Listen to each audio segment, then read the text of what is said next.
Le cinéma interactif, je le définirais comme des films de fiction tournés de façon à ce qu'un dispositif informatique puisse permettre aux spectateurs et aux spectateurs, qui est à la fois acteur et spectateur des effets de ces actes, de modifier le déroulement de l'histoire à partir d'alternatives proposées.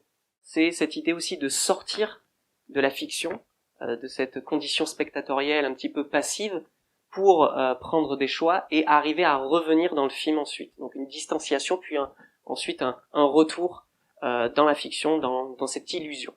C'est ça les principales contraintes qu'on va avoir au niveau du cinéma interactif.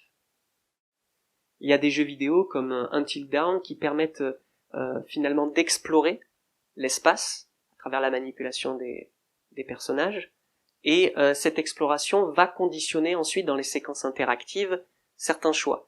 Et c'est ça qui est intéressant, c'est que même si ce sont des jeux vidéo, on peut les considérer comme des films interactifs parce qu'ils vont être principalement centrés sur les choix.